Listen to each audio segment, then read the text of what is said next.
especial. Hoy vamos a inaugurar una nueva sección del periódico Democracia Panamá que se llama Desayunando en Democracia. Nos acompaña la licenciada Mariela Sagel, analista del periódico, exministra, politóloga y una gran amiga. Y además, el 2 veces alcalde de la ciudad de Panamá, secretario general del partido más grande y organizado del país, dijese en estos días uno de los líderes de oposición y dueño de uno de los periódicos más grandes, y además candidato a la presidencia de la República por el PRD, Juan Carlos Navarro. Buenos días, Juan Carlos, ¿cómo estamos? Muy buenos días y muchas gracias por el honor, Aldo. Gracias a ti, Juan Y Carlos. Mariela, por el honor de permitirme inaugurar con ustedes esta sección de Democracia Panamá, que creo que está haciendo una contribución muy importante al fortalecimiento de la democracia y además a que se puedan escuchar todas las voces. Yo creo mucho en esto, en la libertad y en la libertad de expresión. Y sobre todo es importante, Aldo, que se inaugure esta semana, porque esta es la semana del periodista.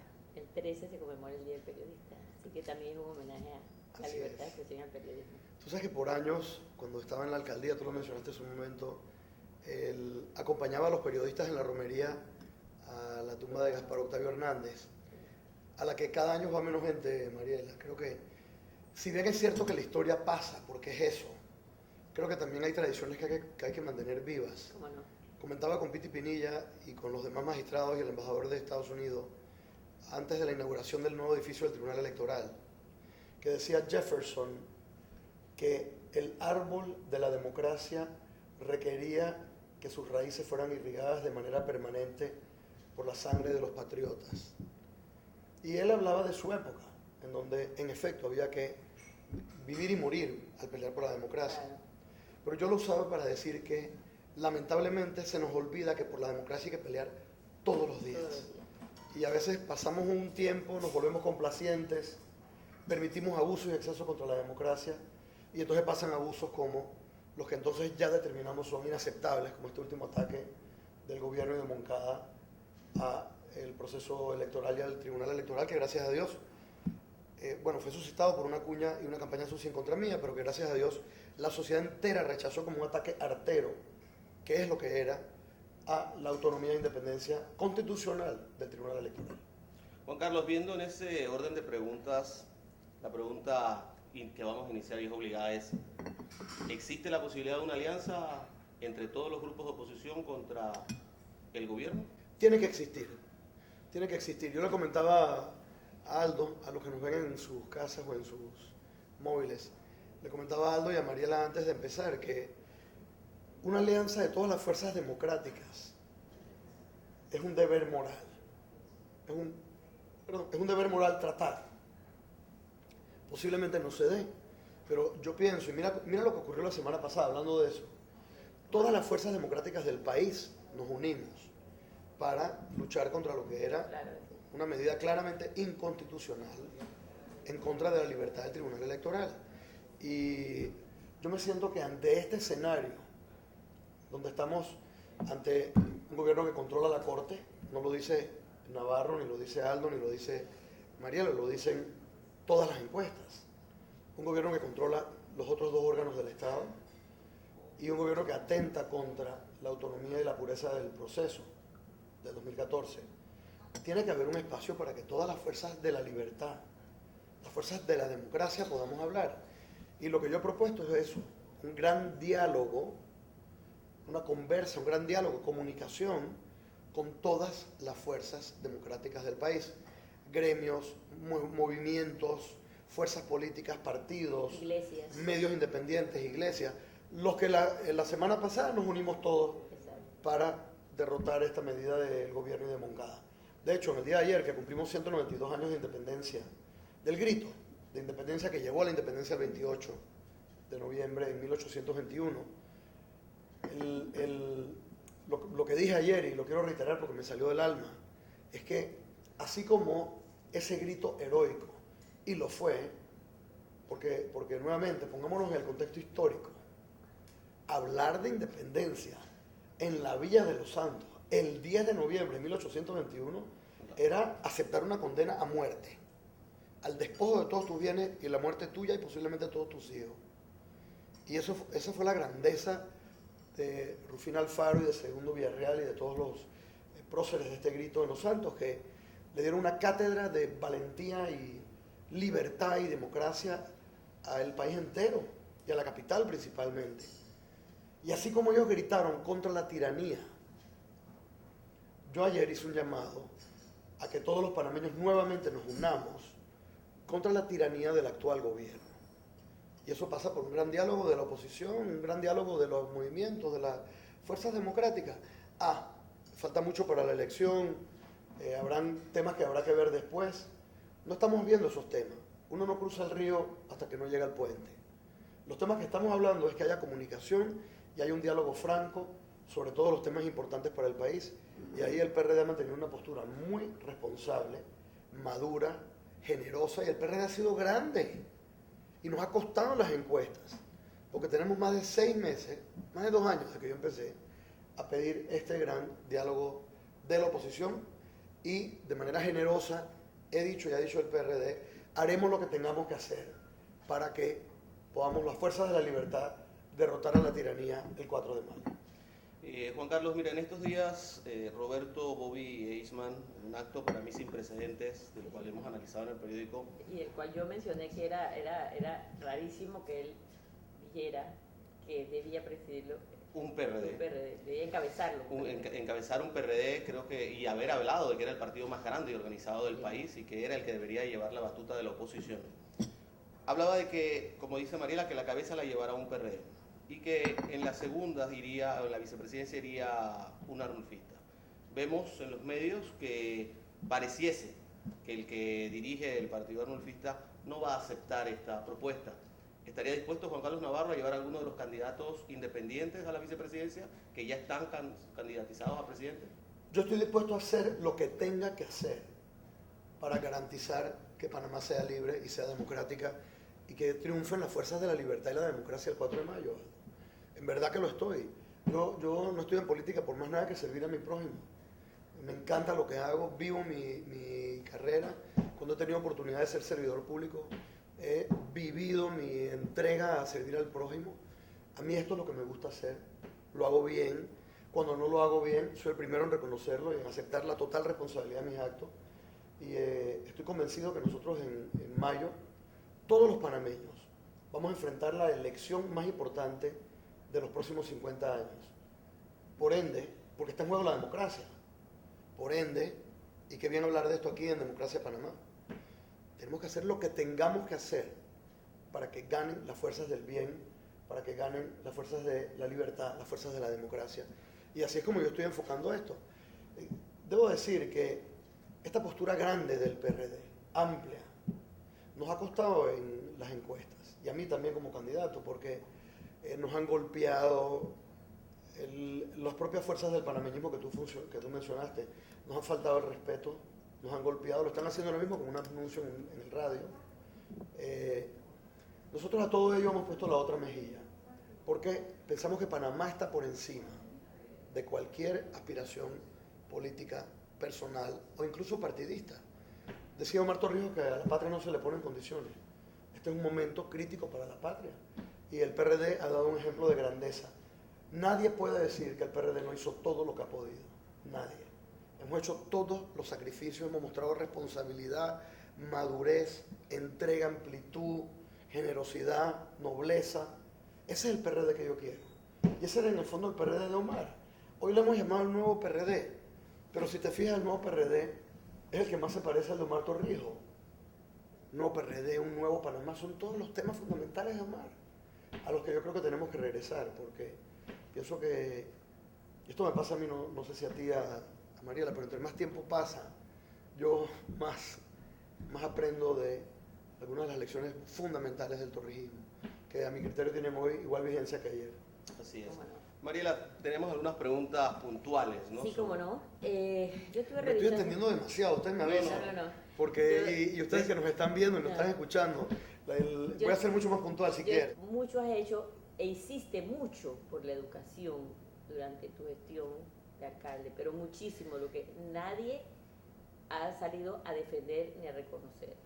Lo que él hizo en la ciudad de Panamá, no solo a nivel de los niños, sino a nivel de la comunidad para educar, porque la educación empieza en casa. Y si no tienes educación en casa, no puedes cambiar la conducta ciudadana. A él le faltó tiempo terminar de cambiar la conducta ciudadana. Pero bien se acordarán de esa campaña, si la votas, se nota. Ahí empezaron. Así es. Ahí empezaste a sembrar la semilla de que no tires basura. Y ahora tú ves este basural que tenemos en este país. Pero volviendo a la educación, estaba revisando lo que dice Fernando Savater de educación. Y muchas veces, o algunas de las personas que están alrededor tuyo, y nosotros mismos hemos dicho, bueno, hay que hacer una revolución en la educación.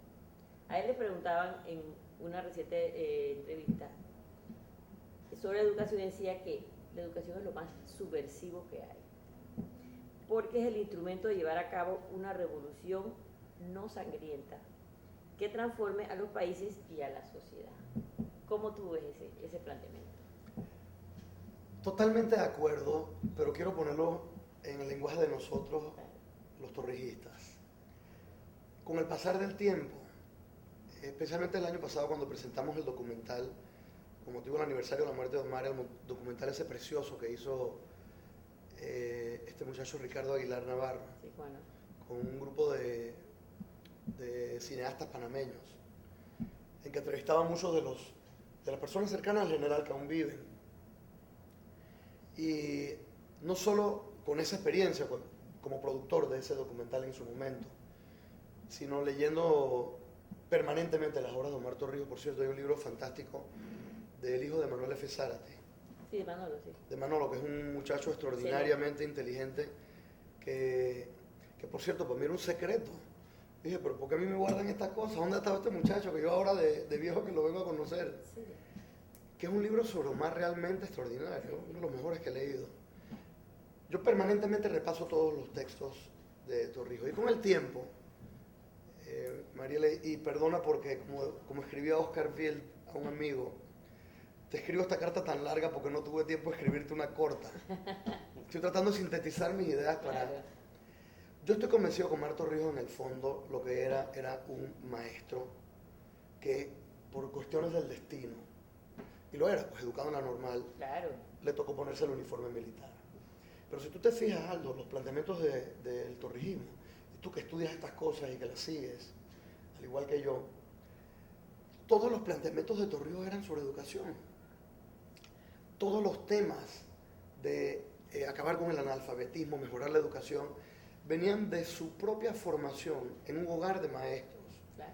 que era casi que una guardería, porque ahí vivían y pernoctaban estudiantes de la montaña, indígenas noves, que el papá y la mamá de Omar Torrijos acogían en su hogar como buenos maestros rurales y del campo que eran. Sí. Te menciono esto porque el salto que dio Panamá en materia de alfabetismo y de educación durante el gobierno de Torrijos fue extraordinario. Llegamos a ser un país con 96% de alfabetismo, una cifra que creo que es superior aún a la de hoy.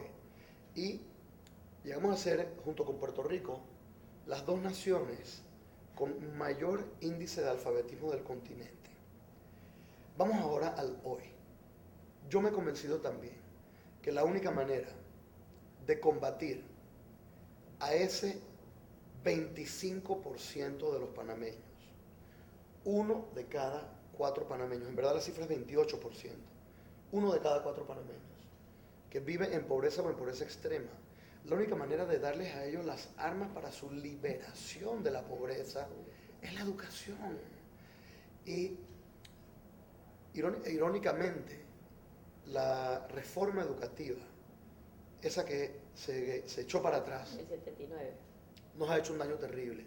Posiblemente esa reforma tenía muchas cosas que había que echar para atrás, pero lo que sí era cierto era que había que reformar la educación. Y que si se hubiera implementado, a lo mejor no tendríamos el desastre que tenemos hoy día. Es que la educación de Panamá es antidiluviana. Ajá. Nosotros, nuestra educación, cuando yo voy a las escuelas públicas, que por lo que yo hago, lo hago a menudo, es realmente desastrosa. La planta física es inaceptable, desastrosa, tiene 100 años. Ve a la Escuela República de Venezuela, va a cualquier escuela en la capital. Muchas de las escuelas tienen 80, 100 años. Una planta física exhausta. Realmente edificios enfermos. Los métodos de enseñanza-aprendizaje son los mismos también de hace 100 años. Muchas veces el currículum lo es también. La manera como está organizada la educación, con un centralismo asfixiante, y el método de enseñanza-aprendizaje, la maestra en el pizarrón. Aterrizo. Tiene que haber una revolución educativa. Tienen que encabezarla los maestros y los profesores. Tenemos que volver a medirnos con los estándares de PISA. Hay que hacerlo el primer día. Tiene que haber no solamente más horas de clase, sino más días de clase en el año. Aquí no estamos inventando, Mariela, tú has leído mucho de esto igual que yo, he estudiado, y todas estas recomendaciones vienen de nuestro grupo de trabajo. De la misma manera que reformando la educación base, y bien importante, hay que pagarle mejor a maestros y profesores. Por supuesto. Hablamos de que queremos educación de primera, tenemos salarios de quinta. Así es. O pagamos mejor y exigimos más a nuestras maestras y profesores, o no vamos a ningún lado.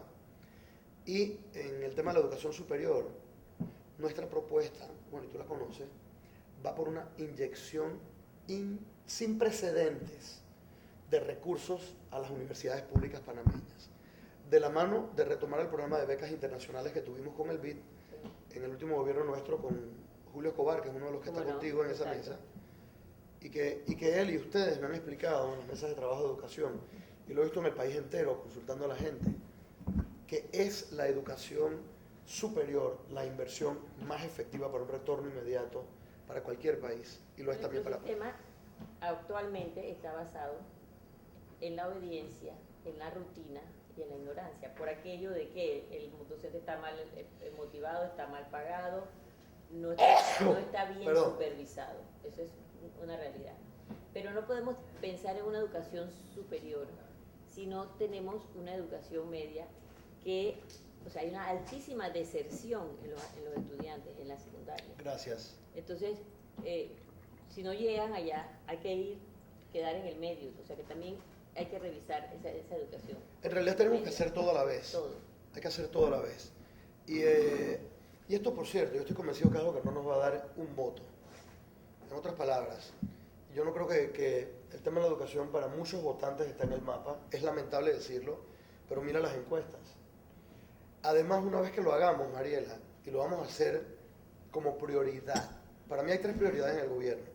Educación, educación, educación. Y después, todo nuestro plan de gobierno que estamos construyendo, que va a atender las necesidades de la gente, apoyar al productor, bajar la canasta básica, seguridad integral, todos los temas que ahora seguramente veremos. Pero el tema de educación, que nos va a tomar 10 años, 15 años, madurar un sistema educativo de primer nivel, es un tema que posiblemente para la elección del 19 no le dé ningún reconocimiento en votos al PRD ni a nuestro gobierno. Lo vamos a hacer como prioridad de todos modos, y lo vamos a hacer por el país, y lo vamos a hacer pensando como estadistas. Pero es que si no se hace en este gobierno, ya no se va a hacer, porque ya se va a perder el tiempo, se va a perder la oportunidad. Entonces, si no se hace, si no se empieza, aunque sea de una manera, como tú dices, se va a hacer sin que eso sea muy popular, se tiene que cambiar la actitud de la gente, se tiene que educar desde la primera infancia, no vamos a que lleguen a la universidad y le den una beca universitaria, ¿no? Tiene que ser desde el principio. Así que esa es mi recomendación, Aldo. Yo no sé si Juan Carlos, mira, tienes otros temas. Sí, tenemos muchos temas en la mesa y Juan Carlos, se habla de que hay que hacer muchas cosas como torrijista que has dicho y que has seguido Omar Torrijos. Tienes que hacer muchos cambios en el país, pero ¿de dónde van a salir los recursos? Si en este momento se habla de que ya las arcas del Estado no tienen los ingresos necesarios, el gobierno ha iniciado una campaña para obtener más recursos por medio de al sector medio, a la clase social media, clavarle un nuevo impuesto en materia de los bienes inmuebles, como el gobierno PRD de Juan Carlos Navarro en el 2014 va a obtener los fondos para seguir todas estas obras, los 250 mercados que estás hablando, si sabemos que el Estado está comprometido y que en este momento los ingresos no son los adecuados. Esto es muy importante y te agradezco la pregunta porque es un tema que muchas veces no entra al día a día de la gente porque son temas a veces complicados y que salen de la concreta de la gente está en su concreta, cómo llego al trabajo, cómo el transporte, que es un desastre, el día a día, Sí. Cómo compro la comida, que está carísima, ha subido más en 4 años que en 40, 30% ha aumentado la canasta básica en los años del dueño del supermercado y el dueño del seco. Y estas son cosas que golpean al panameño y el panameño se preocupa es de eso, de resolver. No obstante, el tema de la finanza pública es fundamental. Lo voy a dividir en 2. Lo primero, quiero dejar perfectamente claro a los que nos ven y nos escuchan. El 1 de julio del 2014, primero Dios, como presidente, suspenderemos la medida de los avalúos absurdos y el aumento en el impuesto al bien inmueble que está implementando el actual gobierno. Acto seguido, crearemos una comisión con el APEDE, la Cámara de Comercio, los propietarios y la sociedad civil, junto con el Ministerio de Economía y Finanzas y los técnicos que saben de estos temas, para que estas medidas, por común acuerdo y consenso, como lo hacemos los torrijistas, consultando, podamos lograr un consenso sobre cuáles deben ser los impuestos justos para la propiedad, de tal forma que no se afecte la industria de la construcción, que no saquemos del mercado a los nuevos compradores y que no tengamos que caerle con expropiaciones absurdas a quienes evidentemente hoy, profesionales jóvenes, profesionales de clase media, muchos de ellos independientes políticamente incluso, o sea que no es siquiera gente de nuestro partido, al contrario, asumo que hay mucha gente que probablemente nos adversa, pero es muy injusto lo que está haciendo este gobierno y es inadmisible. El 1 de julio se suspende por común acuerdo, llegamos a consenso nacional y pagamos lo justo. Se suspende esta medida. Yo estoy invitando a la gente a que de aquí entonces no paguen. Sencillamente no paguen estos avalúos absurdos. Porque hay que ya los ciudadanos tomar posiciones claves en temas de democracia y de libertad. Recuerda que muchas de las grandes luchas por la libertad y la democracia y la independencia, incluyendo la independencia de Panamá y España, se dieron por estos temas, por impuestos, por cómo se utilizan estos dineros, estos tributos, quién los cobra y por qué no se nos consulta a quienes los pagamos. Y también por falta, Panamá por falta de recibir ese apoyo de central de Colombia, ¿no? En ese momento. En ese momento. Y en el 21 igual con España. Exacto. Y sobre todo el tema ese, bueno, el tema de la revolución de Estados Unidos. Recuerda que Simón Bolívar además admiraba muchísimo a Washington. Y era una época de una efervescencia mundial de revoluciones y de libertades, que es la base de las libertades que vivimos hoy. No puede haber imposiciones de impuestos sin representación democrática. Este fue el fondo de muchas de estas luchas. Si no me consultas y yo no tengo oportunidad de votar, no te pago. Y eso es exactamente el principio que está violando el actual gobierno. Vamos ahora al tema del manejo fiscal del próximo gobierno. El próximo gobierno no va a tener los años estos de bonanza extraordinaria que tuvo el actual y que lo tuvo gracias a la ampliación del canal y la expansión económica que se empezó en el gobierno de Martín Torrijos. Panamá ha estado creciendo por 10 años, a un promedio de 9 o 10. 4 años. Por favor, es más, toda esa bonanza la heredó el actual gobierno, con una economía robusta, en crecimiento, un canal en plena expansión, una economía con un aumento progresivo en inversión extranjera directa, empresas que se vinieron a Panamá por la ley que se aprobó en el gobierno de Martín, para que Procter & Gamble, que trajo 900 familias de Venezuela, y muchas otras empresas como esas pudieran hacer de Panamá su sede, y todo lo demás que sabemos que se ha venido construyendo por mucho tiempo, por mucha gente. Y todos tienen su mérito, incluyendo los del actual gobierno, lo que hayan hecho bien. Lo cierto es que el ritmo de gasto del actual gobierno es insostenible. Nuestra propuesta, reducir el gasto corriente estatal, reducir la publicidad estatal. ¿Por qué hay que gastar 100 millones de dólares al año en anuncios absurdos que nadie cree en televisión? Reducir los gastos en viáticos y viajes. El presidente, que sepamos, lleva 86 viajes públicos y otros 86 secretos. ¿Cuánto nos cuesta esto a los panameños? ¿Qué necesidad hay de eso? Todo esto tiene que eliminarse. Todo el gasto corriente del gobierno tiene que hacerse de una manera mucho más consona con la realidad fiscal y económica del país. Yo no creo en seguir metiéndole más impuestos a la gente. Por contrario, pienso que si tenemos una política fiscal con reglas claras, va a aumentar la inversión y va a aumentar además el ingreso. Y sé que el próximo gobierno tendrá que tener prioridades. No vamos a tener la chequera en blanco esa para el despilfarro y el sobrecosto y el robo y la corrupción que tuvo el actual gobierno. El próximo gobierno, a mi criterio, va a tener que ser mucho más cuidadoso en establecer, mediante la planificación del desarrollo nacional, las prioridades en invertir en aquellas obras y áreas que más retorno le dan al país. Te doy un ejemplo. Tiene que seguir invirtiéndose en infraestructura, pero tiene que invertirse en aquella infraestructura que le da más retorno al país. Ejemplo, ¿Qué es más importante? Un aeropuerto en Colón que nadie usa. Es más, me dijo un amigo mío que trabaja en la zona libre, me dijo que fue el día de la inauguración del aeropuerto. Yo le digo, ¿y eso que te animaste a ir? Me dice, es que quería ver aviones en el aeropuerto, porque como ese día hubo 3 aviones y sé que más nunca los voy a ver, porque este aeropuerto no tiene ningún sentido y en efecto más nunca ha aterrizado ningún avión. Colón está a 30 minutos con la No, autopista. con la autopista Construida en el gobierno PRD. Aparte que tú sabes que no se puede llegar al aeropuerto porque con la construcción de las calles, ahora mismo la zona libre está totalmente bloqueada. De hecho, ayer conversaba con otro amigo que trabaja en zona libre, en el tema logístico, y no pudo despachar 9 contenedores el viernes porque los contenedores vacíos no pudieron llegar a su bodega. No pudieron llegar a su bodega porque, como me dice él, a él le toma 2 horas y media todos los días el tramo de Cuatro Altos a la zona libre. La zona libre está bloqueada. Se quemaron 12 bodegas más el fin de semana. La zona libre está sitiada y el gobierno está haciendo todo lo que puede por destruirla.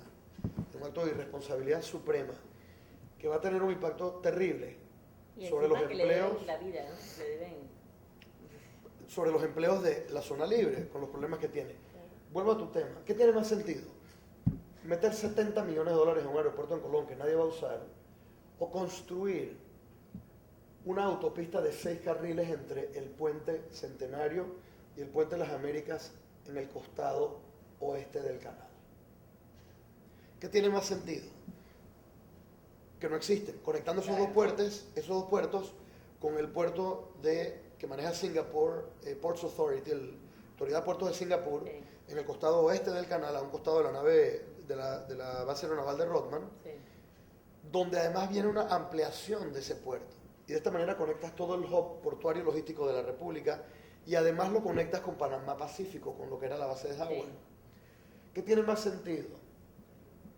Gastar 70 millones de dólares en ese aeropuerto de Colón que no lo usa nadie, o garantizar que se hagan 6 carriles desde el puente de las Américas hasta el puente Centenario en el costado este del canal. No existen 6 carriles que unan a los puertos de Panama Ports, a los puertos del Atlántico con No, esos 6 para carriles. nada. En ese pedacito, si te fijas, donde pasa por Paraíso, Sí. terminas en una carretera de 2 vías. Sí. Estas Nada son más el las- tren.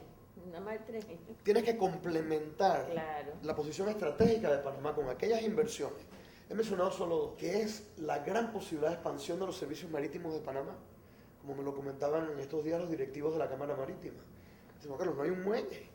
Si tuviéramos un muelle de servicios secundarios, ahí van a trabajar los chip chandlers, que llevan la comida Ajá. y los habituamientos a los barcos. Ahí van a trabajar los buzos que reparan los barcos en Panamá. Ahí van a trabajar los que dan servicio de transporte para cambiar las tripulaciones de los barcos. Un buen muelle de servicios secundarios en el Pacífico y otro en el Atlántico generaría cientos de millones de dólares en inversión en Panamá inmediatamente. Mi tema es que estos son todos los elementos que estamos recogiendo en el plan de todos a través de la consulta con la gente para que en el próximo gobierno se invierta con mucho más cuidado. Va a haber muchos recursos para invertir, Aldo. Esto es una economía que sigue creciendo y que con un manejo fiscal responsable vamos a tener los recursos para poder llevar el país adelante. Sí vamos a tener que ser más cuidadosos, reducir el costo, ser prudentes en el manejo de la finanza pública, como siempre lo ha hecho el PRD. Si a nosotros siempre nos toca recomponer la finanza pública, poner todo en orden para que entonces venga un loco y un sequero y manejen la finanza pública como nunca manejaron sus empresas. O una andrajosa. Pero en el caso de estos 2 empresarios, a mí me llama la atención, porque si ellos manejaran, cuando ellos llegaron al poder, ellos dijeron que como ellos eran empresarios, iban a manejar bien la finanza pública. Sí. Si ellos manejaran la finanza pública como manejaron sus empresas, tendríamos todo cuadrado y no habría deuda. Como ellos manejasen sus empresas como ellos están manejando la cosa pública, habrían quebrado hace rato. No, Es un Juan manejo Carlos, totalmente Está irresponsable. comprometido Juan Carlos Yo- a derogar una ley. ¿Qué va a pasar con esa administración pública que has hablado de estos últimos Esa 5 ley, para que años estemos que claros. no se ha hecho correctamente? Pero primero la ley. La ley del impuesto al bien inmueble la aprobaron el señor Varela y el señor Martinelli. ¿Estamos claros? Sí. Porque ahora hay prostitutas que quieren aparentar ser monjas. Pero no olvidemos quiénes son los grandes responsables del desastre que estamos viviendo. Eso fue presentado en el 2009. y aprobado. O sea, el señor Varela, siendo presidente de la Asamblea, su hermano, sí, aprobó con los votos del panameñismo y de estas neomonjas que se ponen y quitan hábitos, me imagino que antes de entrar al burdel toda la noche. Pero son ellos los que han aprobado estas leyes, son ellos los que aprobaron la ley del transfugismo, la ley del chorizo, son ellos los que estaban en el poder cuando acabaron con la gente en Bocas del Toro y los dejaron ciegos. No olvidemos estas realidades, porque aquí cada uno... Los que quemaron a los muchachos en el centro de cumplimiento. Pues esto es así. Habiendo dicho eso, el único que se opuso a todo esto fue el PRD, a todas estas medidas.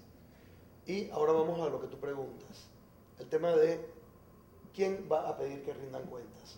Nuestro compromiso, un órgano judicial totalmente autónomo e independiente, procurador o procuradora totalmente autónomo e independiente, procurador o procuradora de la administración totalmente autónomo e independiente, y prácticamente un nuevo y renovado órgano de justicia.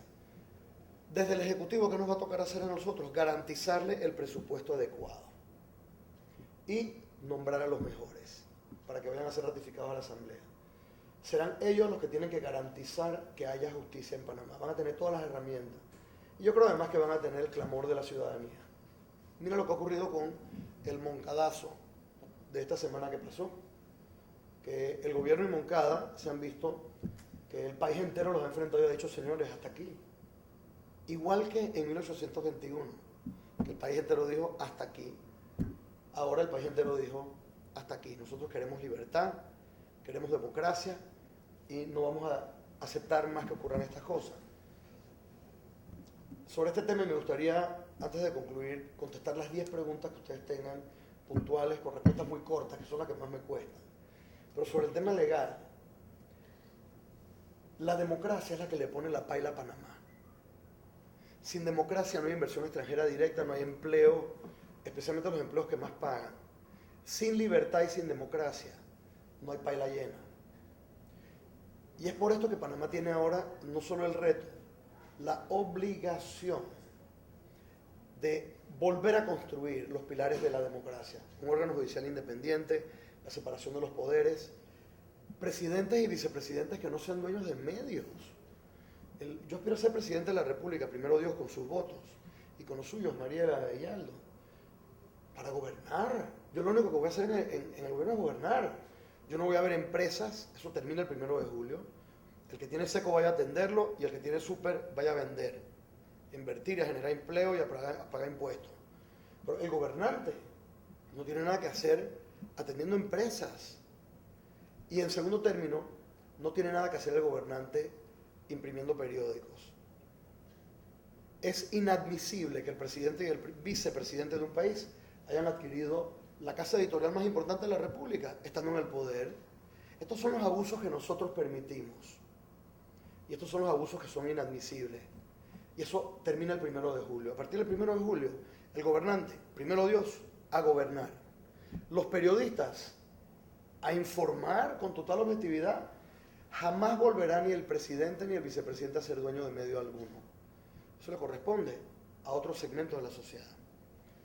Y por supuesto, yo me siento que uno de los mayores retos que tiene el país ahora mismo es construir nuevamente estas instituciones democráticas, empezando con el órgano judicial. Si no lo hacemos, no habrá inversión, no habrá empleo, no habrá riqueza para Panamá. Y esto lo vamos a hacer desde el primer día de gobierno. Y nuevamente, igual que el tema de la educación, posiblemente es un tema que no dé muchos votos, pero es un tema impostergable y mi compromiso es gobernar para las próximas y las futuras generaciones. Así como decía muy bien Emerson, construir sobre ideas para construir sobre la eternidad. Eso es lo que va a hacer el próximo gobierno. No vamos a estar buscando el aplauso fácil. Vamos a estar haciendo el trabajo difícil para que este sea el mejor país del mundo, que es mi sueño, el sueño de muchos panameños, y que por primera vez Panamá tiene el mejengue, tiene la fuerza, los recursos para poder hacerlo realidad. Y la gente. Bueno, El capital humano y el capital creo físico. que vamos a tener que enviarte las preguntas para hacerla 10 preguntas, Aldo. pero 10 preguntas antes de irme, una por una, pim pam, rápido. Reciclaje. Va full. Recoger la basura va a ser una tarea municipal. La vamos a descentralizar todo el país y los municipios iniciarán programas de reciclaje como Dios manda y como hay que hacer en todo el mundo civilizado. Como hace todo el mundo civil. Seguridad. Plan de seguridad integral, como ya lo hemos planteado. Prevenir el delito, capacitación para los jóvenes, empleo para los jóvenes, trabajo con las iglesias, deporte, mucha cultura, como hicimos en la alcaldía. ¿Cómo no? Feria del libro, festival de jazz, festival de música clásica juvenil, el festival de piano con los ¿Se salvó tu Ingram. feria del libro? Por supuesto. Por supuesto. Ya lo sabe, yo creo en esto, yo no lo hago Sí. por... Además yo soy un lector, como tú sabes, Sí. voraz, con certeza el castigo para el que agrede y mano dura para el que asesina, y rehabilitar a los que ya están en la cárcel. Equidad, equidad social. Total. Solo lo vamos a lograr Panamá es uno de los países más, inecuos. sí, No sé si esa palabra existe, pero los economistas lo dirían poco así. equitativos. El índice Gini, para los economistas, que es el que mide la mala distribución de riqueza. Panamá tiene el segundo peor de América Latina después de Brasil. Es inaceptable que un país rico tenga tantos distribución de pobres. riqueza tan mala. Solución, educación. Y por supuesto, a corto plazo, sigue 120 a los 70, sigue la red de oportunidades, sigue la beca universal, para garantizar que haya un paliativo con subsidios cada vez más focalizados a la gente que los requiere, para no gastar plata en el que no lo necesita. Y que podamos, mientras la educación libera a nuestra población, para que con su propio esfuerzo vayan adelante, tengamos un Panamá más justo. Campo. Esta es una de mis propuestas más importantes. Paila llena. Panamá vuelve a la política torrijista de la soberanía alimentaria y de la autosuficiencia alimentaria. Duplicar los rubros importantes de la canasta básica, de la paila. Este es mi programa Paila llena. Apoyo total al productor. Fondo de $200 millones el primer día de gobierno, garantizado por los ingresos del canal, para garantizar la compra de la cosecha nacional en su totalidad, a precios convenidos con los productores y el sector privado. No se queda ningún productor con la cosecha en la casa, ni tirada en el campo. Segundo, un nuevo fondo de $300 millones para aumentar la productividad por hectárea en cada rubro. No reembolsable. Además con mi sistema 30-30, nuestro sistema que me ha dado la Mesa del Agro. Cuando lo presentas, el fondo tiene 30 días para decirte sí o no y por qué. Y una vez que se aprueba el proyecto, tú haces la inversión, 30 días para pagarte, sin excusa, financiado también y garantizado por los fondos del canal. Vamos a garantizar que el gobierno solo compre alimentos nacionales. La empresa privada que compre lo que quiera. Con plata pública solo se compra cosecha nacional y alimento producido por manos panameñas. Además de esto, vuelve al campo el sector público financiero, con nuestro programa 000, 0% interés sobre los préstamos del Banco Nacional y los préstamos también de todo el sector público agropecuario, el BDA, al productor. 0%. 0% impuestos sobre la renta al productor, a los pequeños y medianos productores. 0% impuestos sobre los insumos, para garantizar insumos a precios baratos. El Estado además va a intervenir con hacer un competidor en temas como insumos, donde vemos que los precios de Panamá están 3 veces más altos que los precios de insumos a nivel mundial. Hay 14 propuestas más en este plan Paila Llena. ¿Qué buscamos? Vamos a garantizar duplicar la producción de arroz, duplicar la producción de maíz, porotos, frijoles, aumentar sustancialmente la de leche y carne, para que estos productos básicos en abundancia y con calidad lleguen a la mesa del panameño.